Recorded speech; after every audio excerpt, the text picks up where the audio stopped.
there's an opportunity to hire an editor because, as you guys know, I don't like editing.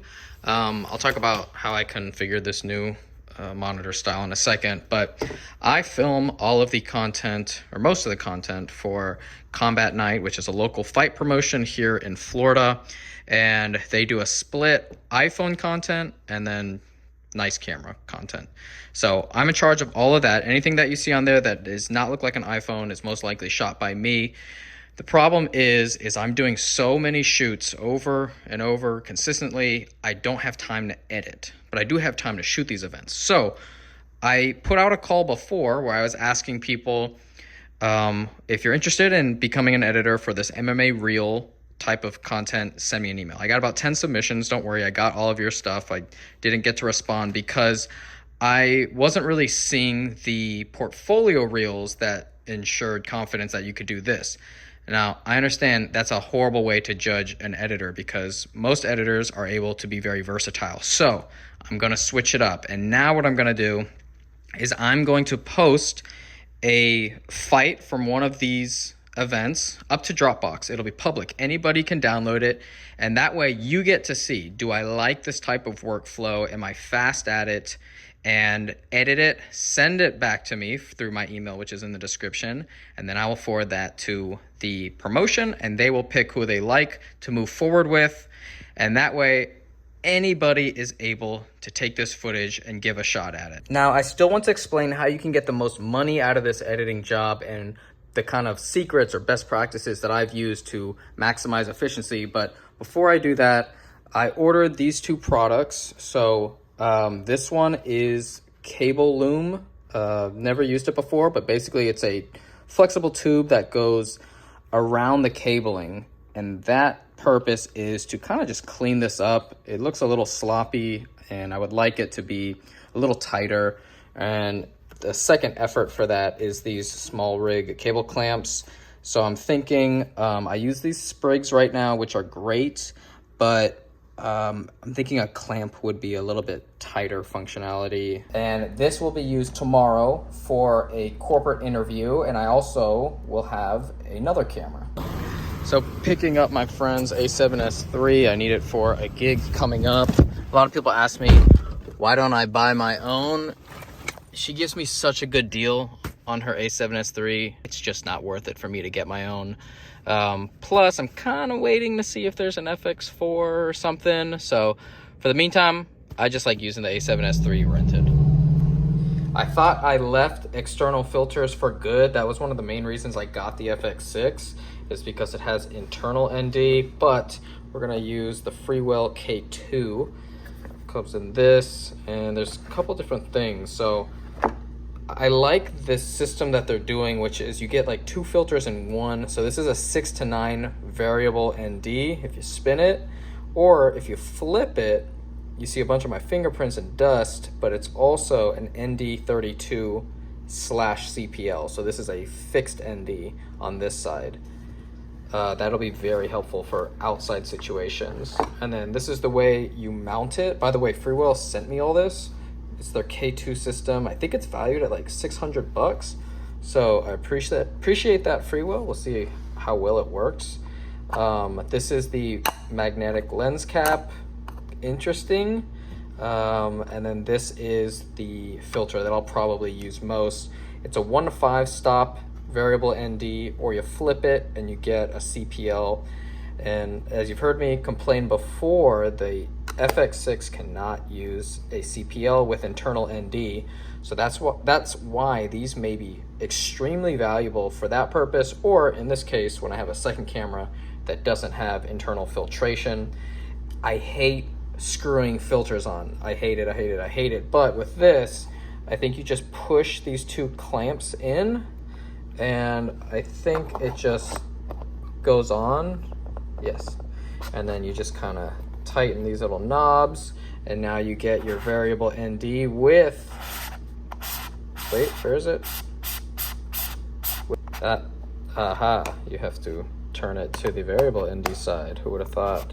So you get hard stops. You don't get into the X pattern. That's really, really nice. So this is going to be tomorrow's working rig. So about this editing position, when I first got it, I thought it was about giving a fair depiction of what happened to each fighter during the fight. Incorrect. That is not what the client wants. They want what will hit hardest on Instagram. So they always use trending audio, and they send me those throughout the week and say, here, we thought you could use this, you can use this. And I am just trying to go through these fights and find something that pairs with that audio and looks really, really good. So case in point for this one, I saw this guy had really good head movement and I had a bunch of good angles of it. So I put them all together and then he happened to win. So I threw him getting the medal at the end. I've seen it before where a losing fighter threw a bunch of leg kicks and I will suggest an idea to them and I'll say, hey, this could be used as are leg kicks the most underrated strike in MMA. So you can just find whatever you want out of these fights. It doesn't have to be just the winner. It can be whatever will look best on Instagram. And as the editor, that gives you so much freedom and creativity. And that looks much cleaner. So the way I'm routing is my SDI and the power cable for my monitor are coming through here, which means I lose my tally light visibility. I'm okay with that. I don't normally see it from this angle. Normally, I'm always looking at this one. So one reason why I'm glad there's multiple. But the loom goes through here. I decided not to use the small rig clamp just because it kind of pushes it out this way too far. And this keeps it right where I need it to. And then we go this way, still using the sprig. And then finally switching to the small rig clamp right here, which is nice. It goes onto this rail. So this rail from Nicey Rig is like 22 bucks, somewhere around there. If you get it from Wooden Camera, it's 120 bucks. So all of these links are in my description, by the way. We go through here and then both the cables come out with my SDI and then my LPE6 dummy battery. I guess I don't need this anymore. This was corralling cables, but not anymore. So this is very important because, let me turn this on. When I normally am using this, there was a lot of excess cabling here and I would kind of have to loop it or bend it a certain way to kind of lose all of the excess. Now having it here, what that allows me to do is I don't get any cable in the field of view when I turn the monitor down, and that was a huge issue. So that is direct result of this. This is really nice, and you know, it came with a lot of it. So I'm definitely not gonna use all that. Oops. Oh yeah, and then you have to fire off the edges, melt it, to prevent fraying. I actually read the instructions and that's what they said. Very easy. But the loom itself is really, really cool because I was worried that cables were just going to fall out, but it actually covers over itself, and that way the cables can't come out. You can easily grab the cable and pull it out, but they don't fall out. So this is really, really worth it. This whole thing was like $7. So just a couple of small adjustments that are going to make a really big difference. And then just another thing, as far as branding goes, I just don't like having all of these logos here, logos here. There's just logos everywhere. I might just get a black pen and just darken it out. Even this, like, this is not logos, but I like everything to look uniform.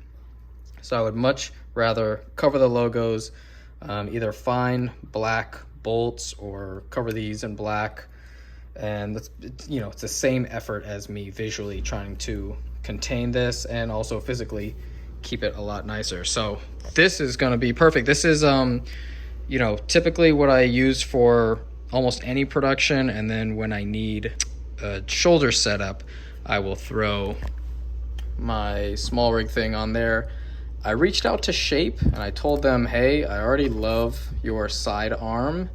Can you give me the whole VCT shoulder pad? So hopefully they say yes.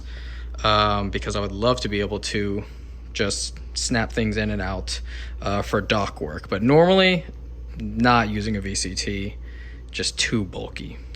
But now, this is good. Happy with it. So download the footage, play with it, get a feel for the workflow. There's a long fight, a short fight, and once we get through who we like, this is a per unit price per reel, and they want content.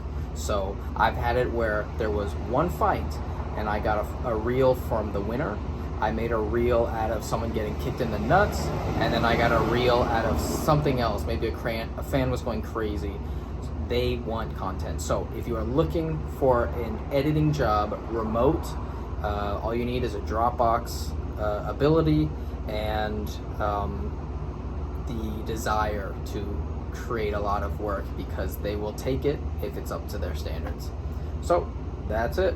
Whoever wants to be a remote editor, send me what you got.